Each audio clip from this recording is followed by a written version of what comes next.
angka 78 ya. Itu kalau misalkan teman-teman membandingkan dengan simpanse itu di atasnya dikit banget. Kemendikbudristek yaitu Ibu Cici Cahyandari Iya. mengatakan bahwa pendidikan itu kebutuhan tersier dan tidak wajib gitu.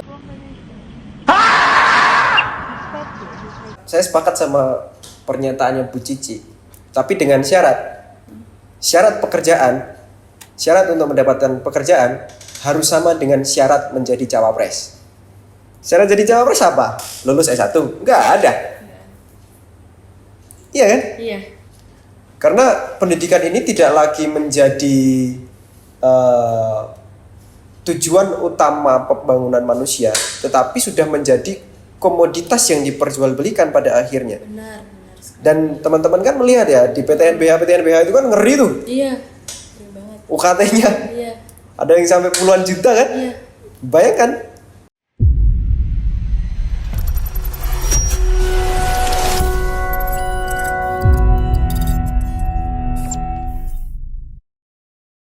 Assalamualaikum warahmatullahi wabarakatuh. Selamat datang di podcast Dinas Aksi dan Propaganda, di mana kali ini bersama saya Anissa Lintang Hapsari sebagai host dalam podcast kali ini. Nah, kali ini kita akan membahas isu yang sangat kontroversial ya, di mana topik ini tuh sangat ramai sekali dibincangkan, terlebih oleh para mahasiswa dan juga siswa-siswa di luar sana. Ya pasti para penonton udah tahu kita mau membahas apa kali ini. Kali ini kita akan membahas tentang isu benarkah pendidikan merupakan kebutuhan tersier. Nah, pada kesempatan kali ini tentunya saya nggak sendiri nih. Saya ditemani oleh pemateri yang tentunya kece banget, hebat banget ya. Dimana beliau merupakan pengamat politik dan juga merupakan mahasiswa berprestasi yang sudah menginspirasi banyak mahasiswa begitu. Nah, kali ini kita ditemani oleh Mas Muhammad Yasir Abdan. Halo semua. Ya. Pertanyaan pertama nih, menurut Mas Yasir sendiri nih, seberapa penting sih sebenarnya pendidikan itu bagi setiap individu? Ini jadi tanya jawab ya. Iya, Kalau podcast kan biasanya ada bridging dulu, nanti kita kenalan. Oke. Oh iya. Oke, no problem. Kan teman-teman, saya Yasir. Tadi sudah sempat di-spill, sebenarnya nggak pengamat amat ya. Karena kan kalau dibilang pengamat itu kan orang yang sudah profesional gitu. Cuman memang beberapa kali diminta untuk memberikan pendapat terkait dengan pelaksanaan proses pendidikan di Indonesia, termasuk dengan teman-teman BEM, ini UMY. Alhamdulillah beberapa waktu lalu saya juga sempat memberikan ceramah di beberapa universitas di Jogja, di Semarang, dan di Purwokerto kalau nggak salah ya. Sama bahasannya gimana soal pendidikan di Indonesia gitu ya. Seberapa penting gitu. Sebetulnya kalau misalkan kita melihat secara faktual, tentu jawaban saya melihat dengan fenomena saat ini, tentu pendidikan menjadi sangat penting untuk bisa diakses semua orang gitu.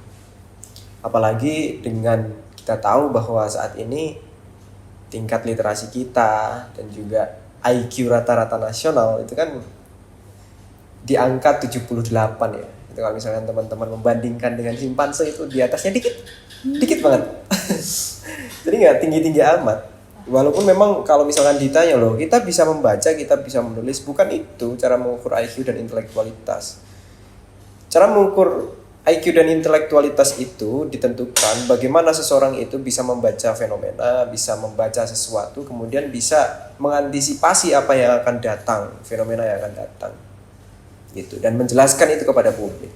Sehingga pendidikan saya rasa menjadi satu-satunya jalan yang bisa ditempuh setidaknya untuk bisa memperjuangkan sesuatu itu ke depan menjadi lebih baik. Gitu. Artinya kalau misalnya kita melihat Indonesia yang sekarang ya, orang bilang banyak yang ngomong Indonesia cemas lah, apalah, maka salah satu yang bisa kita lakukan adalah dengan memperbaiki pendidikan. Gitu. Benar banget ya. Nah, bener banget sih, emang pendidikan ini adalah suatu hal yang benar-benar sangat penting gitu. Bahkan seharusnya harus kita prioritaskan gitu. Betul. Nah, melihat tadi kan sudah dipaparkan oleh Mas Yasir sendiri kalau misalkan rata-rata IQ masyarakat Indonesia itu masih segitulah ya. Di atasnya simpan sedikit. Nah, menurut Mas Yasir nih gitu, kayak bagaimana sih sistem pendidikan di Indonesia gitu sekarang, melihat kan sekarang itu masih banyak lah ya anak-anak yang belum bisa mengenyam pendidikan dengan baik gitu. Nah, menurut Mas Yasir sendiri nih pandangannya bagaimana gitu mengenai sistem pendidikan di Indonesia gitu, Ya. Kalau kita ngomongin soal sistem pendidikan di Indonesia, tentu kita tidak jauh-jauh untuk memberikan penilaian itu. Bisa kita lihat melalui indeks pembangunan manusia. Jadi kalau misalkan kita lihat ya, secara faktual data terkini, indeks pembangunan manusia tertinggi di Indonesia itu ada di wilayah kota Yogyakarta. Wah, menarik sekali Ya. kota Jogja ini. Tapi sedihnya adalah 1 jam dari kota Jogja, dari sini ke arah timur dikit, ke satu wilayah yang disebut dengan South Mountain atau wilayah Gunung Kidul. Itu ada satu wilayah yang indeks pembangunan manusianya itu 72, di bawah rata-rata nasional. Wah, sangat rendah. Dan sayangnya Gunung Kidul itu termasuk bagian dari provinsi Yogyakarta. Nah, ini. Maka ini menjadi penting untuk saya sampaikan bahwa indeks pembangunan manusia pun kita lihat dari data terkini yang sama-sama Jogja, orang bilang kota pendidikan, kota pelajar, itu ya masih ada gap gitu ya antar kabupaten. Artinya apa?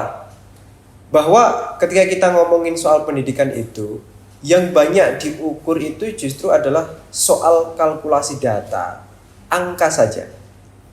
Ya. Jadi kalau indeks pembangunan manusia itu kan diukur dari masyarakat kita yang usianya di atas 25 dan ber-KTP, tidak harus tinggal di satu tempat yang dari asal KTP-nya. Ya benar. Jadi yang disurvei di satu tempat itu adalah ya orang yang ada di situ.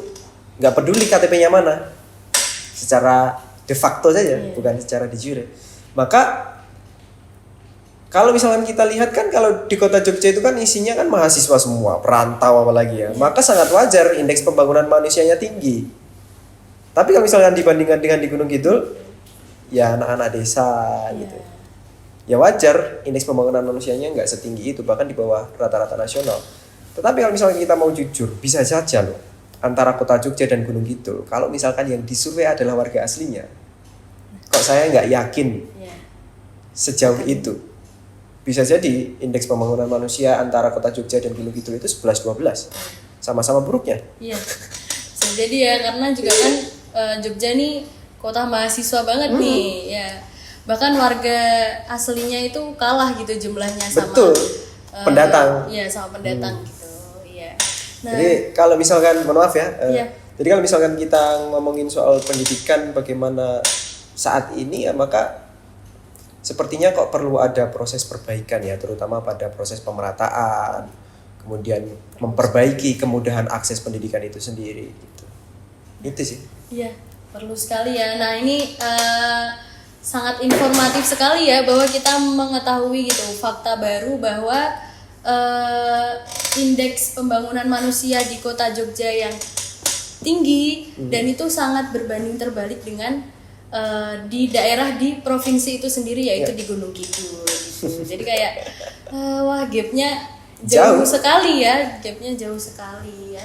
Nah itu sih kita perlu memperhatikan ya hal-hal seperti itu gitu, karena kebetulan juga saya kemarin dari daerah sana. Oh, dari Gunung Kidul? Iya, dari daerah Gunung Kidul itu saya tuh sempat kaget karena ternyata di sana ada salah satu fakultas vokasi UNY. Yes, UNY baru. Nah, ya itu jadi kayak kaget, oh ternyata UNY ada di sini gitu ya. Jadi kan terlihat sekali gitu ya perbedaan daerah di Gunung Kidul sama di Jogja gitu. Bahkan sampai ya maaf gitu masyarakat seperti saya gitu kayak kaget gitu kok bisa ada kampus di situ. Gitu. Ya, tapi itu alhamdulillah ya sudah penting karena beberapa waktu yang lalu bahkan itu kan Universitas Negeri Yogyakarta itu 2 menit dari rumah saya. Saya asli gitu. Itu 2 menit dari rumah saya dan itu baru berdiri tahun 2020 ketika itu setelah pilkada. Baru resmi beberapa waktu lalu. Jadi ya itu alhamdulillah bisa menjadi satu aset daerah yang bisa setidaknya membantu proses pencerdasan teman-teman di daerah. Cuman ya memang nggak cuma itu ya yang bisa kita harapkan, bahwa proses peningkatan pendidikan itu perlu dilihat secara detail dan sangat fundamental, bahwa anak-anak di tingkat SD, SMP itu juga perlu kita prioritaskan, bukan cuma anak-anak S1 saja, walaupun memang anak-anak S1 nanti kita coba minta tolong gitu ya. Ayolah kamu sekolah tinggi S1, S2, S3, tapi kembali ke daerah untuk kembali membangun. Nah itu. Nah ya seperti itu ya. Kemudian nih Mas, kan kebetulan juga saya kemarin itu juga ke arah selatan ya, lewat daerah Wonogiri. Nah itu kan juga bisa disebut sebagai kota perantau. Itu kayak dimana masyarakatnya lebih memilih buat meninggalkan kotanya, meninggalkan daerahnya, kemudian pergi ke kota buat sekolah atau mungkin buat kerja. Nah tetapi kebanyakan itu mereka itu tidak kembali ke wilayahnya karena mungkin merasa apa ya, sudah nyaman gitu, sudah wah di sini udah kerjaan udah oke, pendidikan udah oke gitu. Jadi kayak yang seharusnya kan mereka itu ke kota terus kemudian balik gitu ya untuk memajukan daerahnya, tetapi ya karena mungkin mereka sudah merasa nyaman, sudah merasa bagus dan baik gitu untuk tinggal di daerah perantauannya gitu, jadi mereka tidak kembali. Nah itu gimana menurut Mas gitu? Kayak ya itu yang disebut dengan istilah brain drain kan, artinya orang-orang pinternya, anak-anak mudanya itu nggak kembali ketika mereka menemukan satu kenikmatan di luar daerah. Nah ini yang perlu dilihat sebagai prioritas utama pendidikan kita sebetulnya, terutama ketika kita berbicara tentang integrasi kebijakan di daerah. Bagaimana cara memaintenance anak-anak muda ini biar nyaman di daerahnya, biar nyaman berkarya di rumah gitu ya.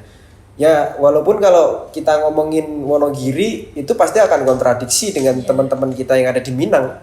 Anak-anak cowok di sana bahkan cewek disuruh merantau kan.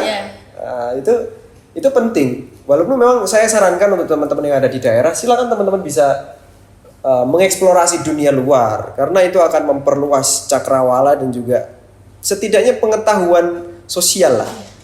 Relasinya makin banyak. Tetapi dari modal itu coba kita kembali ke daerah untuk melihat potensi apa yang bisa kita kembangkan. Karena kemajuan daerah itu bukan saja hanya didukung dari dana desa, tapi dana pendidikan, resources yang cukup untuk anak-anak kita. Artinya yang akan melanjutkan itu ya kita juga nanti. Kalau kita ke kota semua, desa siapa yang ngurus? Nah itu. Dan saya sangat apresiatif kepada teman-teman muda yang mau jadi lurah, mau jadi kepala desa di usia yang masih sangat belia. Banyak loh sekarang itu tren anak-anak muda jadi kepala desa lulusan S1. Nah itu adalah wujud pengabdian sebetulnya. Cuman memang ini perlu dilihat dari kacamata kebijakan publik bahwa mereka perlu diberikan ruang untuk berkarya. Mereka perlu diberikan ruang untuk bisa mengekspresikan apa yang menjadi media belajar dia di luar, kemudian diimplementasikan di daerah. Ya jangan kemudian mereka disekolahkan di luar nih, let's say. Kemudian disuruh kembali, tapi nggak dikasih tempat untuk berkarya. Nggak dikasih media untuk bisa mengekspresikan apa yang sudah dipelajari. Maka itu bisa menjadi resiko besar bahwa ya orang yang ada di situ hanya akan jadi pemberat ekonomi aja. Pinter sih pinter, tapi kalau tidak menghasilkan sesuatu ya zong kan? Sama aja ya, nothing gitu ya. Oke, kan tadi Mas Yasir sendiri bilang gitu, ke anak-anak ini perlu diberi wadah ya, ruang gitu untuk mengembangkan kreativitasnya.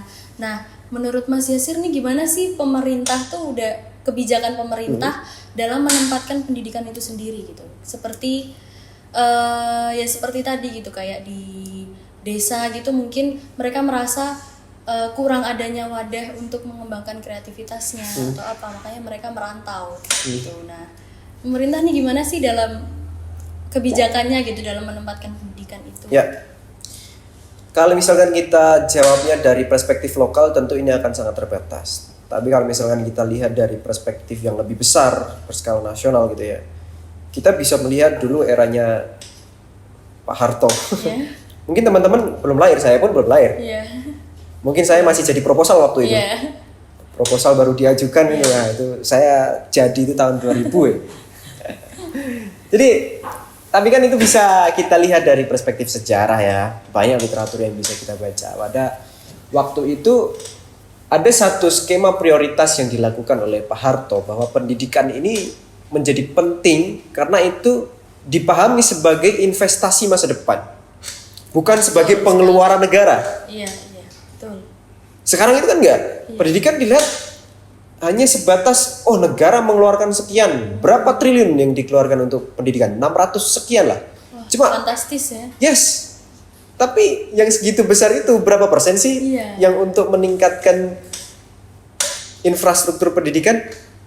Lihat di Gunung Kidul aja. Berapa SD yang ambruk, berapa sekolah yang nggak punya perpustakaan. Padahal kan itu perlu dilihat sebagai aset kemajuan bangsa. Benar. Sehingga 660 triliun lebih itu perlu kemudian direorientasi kebutuhannya untuk bisa betul-betul maksimal menyentuh kebutuhan pokok anak-anak kita. Gitu. Jadi kalau dulu kan menjadi prioritas di era Pak Harto, ada subsidi, kemudian pendidikan menjadi terjangkau. Sekarang beberapa waktu yang lalu kita lihat kan viral UKT naik, dan lain sebagainya. Orang-orang menjadi dibuat panik ya bahwa ke depan akan sulit mendapatkan pendidikan tinggi. Walaupun memang secara data kita bisa lihat semakin tahun semakin banyak kok anak-anak Indonesia yang lulus S1. Walaupun itu tidak bisa kita jadikan pembelaan ya bahwa pendidikan itu harus dimahalkan. No, justru pendidikan itu tidak boleh diliberalisasi dan itu justru harus diasuh oleh negara untuk kemudian dijadikan aset kemajuan bangsa gitu. Betul sekali ya. Karena ada pernyataan yang kenaikan UKT itu kan jadi banyak orang-orang ini merasa terancam ya dan khawatir gitu kan mungkin atas masa depannya gitu. Gimana nanti ke depannya. Nah, kemudian nih pertanyaan saya selanjutnya ini sepertinya sangat menarik ya karena melihat dari kasus-kasus sebelumnya banyak sekali demonstrasi mahasiswa mengenai kenaikan UKT dan akhirnya salah satu Kemendikbudristek yaitu Ibu Cici Cahyandari beliau mengatakan bahwa pendidikan itu kebutuhan tersier dan tidak wajib gitu. Nah, hal ini sangat bahaya sekali ya menurut saya karena apa yang dikatakan beliau ini bisa mematahkan semangat gitu. Nah, bisa mematahkan semangat anak-anak yang sudah berjuang yang memang mereka harus benar-benar berjuang untuk mendapatkan pendidikan gitu. Nah, menurut tanggapan Mas gimana ini tentang pernyataan Ibu Cici? Ya, saya sepakat sama pernyataannya Bu Cici. Tapi dengan syarat pekerjaan, syarat untuk mendapatkan pekerjaan harus sama dengan syarat menjadi cawapres. Wah, menarik. Iyalah. Sekali.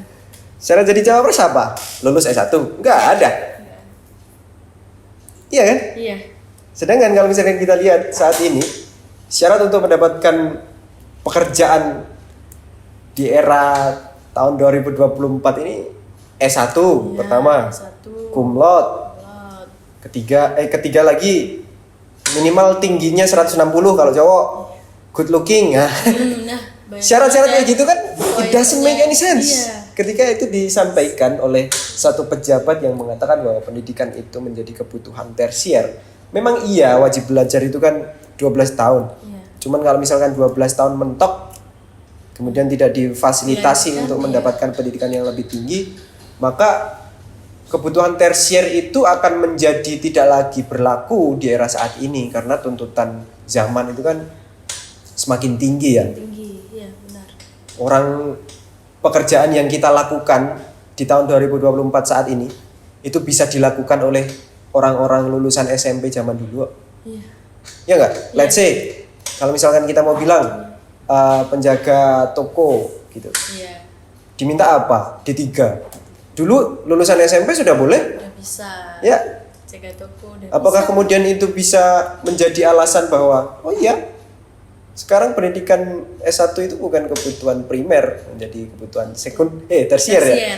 Tersier itu udah di bawah lagi. Iya. Tapi yang perlu saya lihat adalah bahwa ketika seorang pemangku kepentingan atau dalam hal ini aktor birokrasi menyampaikan hal yang demikian, kok rasanya kurang empati ya? Berapa banyak orang yang mencoba untuk berdarah-darah ya untuk mendapatkan ya mengenyam pendidikan S1, S2. Kalau misalkan kita tidak lihat sebagai upaya untuk memperbaiki perekonomian, memperbaiki kehidupan masyarakat, ya apalagi? Iya.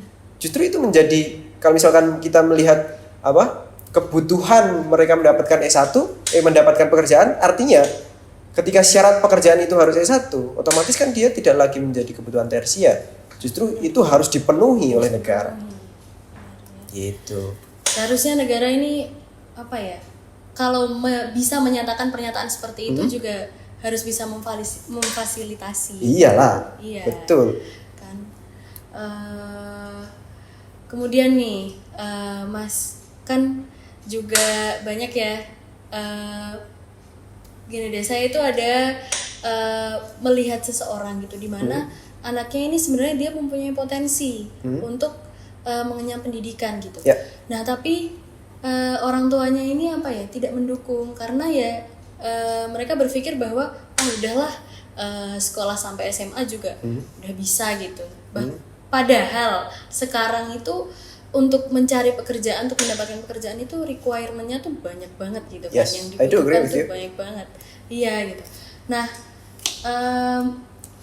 dan pernyataan tadi yang pendidikan merupakan kebutuhan tersier atau secara tidak langsung kan mendukung para orang tua yang tidak mendukung anaknya gitu kan.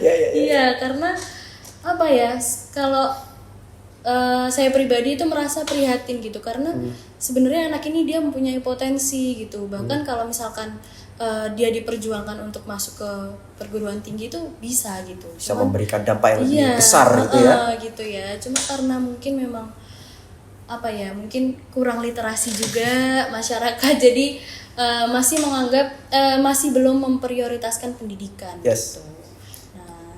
Nah, kemudian juga kemarin ada pernyataan nih oleh Pak Nadiem Makarim bahwa kenaikan UKT ini hanya untuk mahasiswa baru. Ya. Nah, ini juga otomatis secara tidak langsung juga apa ya, mendukung juga gitu yang tadi saya katakan gitu kan. Kayak ya Allah, padahal udah mau kuliah kok malah kenaikan UKT hanya untuk mahasiswa baru. Nah, ini tuh gimana gitu loh, Mas. Kita tuh harus bersikap bagaimana gitu. Ya, keadaan ini sepertinya memang muncul akibat dari kesalahan cara pandang pendahulu kita yang sudah duduk di ruang-ruang birokratis ya. Melihat bahwa pendidikan itu bukan sebagai investasi masa depan bangsa, tetapi sebagai pengeluaran. Karena kalau misalnya teman-teman melihat di Undang-Undang Sisdiknas ya, itu kan disebutkan bahwa saat ini tuh di PTN, terutama PTNBH, itu muncul nomenklatur bahwa masyarakat diperbolehkan untuk membantu kebutuhan finansial institusi pendidikan. Dan ini menjadi celah yang sangat berisiko dalam proses liberalisasi pendidikan. Karena pendidikan ini tidak lagi menjadi tujuan utama pembangunan manusia, tetapi sudah menjadi komoditas yang diperjualbelikan pada akhirnya. Benar sekali. Dan teman-teman kan melihat ya di PTNBH itu kan ngeri tuh. Iya, ngeri banget. UKT-nya Iya. ada yang sampai puluhan juta kan? Iya. Bayangkan kalau misalnya kita lihat dari riset ya, teman-teman boleh bandingkan. Ini silakan teman-teman cek data ini. Pendapatan orang Jogja UMK-nya itu sama dengan pendapatan orang Jakarta di tahun 1970-an. Di tahun 2024. Sedangkan kalau misalkan kampus-kampus PTNBH di Jogja saja satu semesternya let's say itu sudah di angka 20 something, maka berapa tahun untuk seorang anak ya yang keluarganya biasa-biasa aja itu menabung untuk mendapatkan pendidikan. Itu kan lama banget. Iya. Bisa mungkin 50 tahun. Nah, itu 50 tahun bapak ibunya udah ya semoga di tempat yang baik gitu kan. Iya. Tapi kan memang Juga. tapi kan ini fakta. Iya. Bahwa harga pendidikan, harga orang masuk kampus itu kelipatannya sudah sampai di angka 9.000% gitu. Sedangkan pendapatannya itu nggak sampai di angka 2.000%. Itu kan artinya jomplangnya jauh gitu. Jomplang banget. Anak-anak daerah gimana mau mendapatkan pendidikan? Ini kalau misalnya kita ngomongin teman-teman yang miskin, mereka bisa dapat beasiswa men. KIP. Iya, KIP. Kemudian kalau di Muhammadiyah ada beasiswa kader ya. Ada beasiswa kedokteran Muhammadiyah. Tapi kalau untuk orang-orang yang mediocre, pendapatan menengah atau PNS-PNS daerah yang pendapatannya juga kecil, gimana mau kuliah di PTNBH dengan UKT yang segitu? Mencekik lah. Walaupun memang kalau misalkan dibilang ini untuk kenaikan UKT ini untuk mahasiswa baru ya, nah terus ngapa? Kan tujuan utama pendidikan itu bukan untuk mendapatkan harga yang mahal, tetapi tentang bagaimana pendidikan itu bisa diakses. Maka ya siapapun yang terkena dampak ini, maka dia adalah pihak yang harus diselamatkan dan harus dibela dong. Benar. Dan alhamdulillahnya per hari ini UKT nggak jadi naik.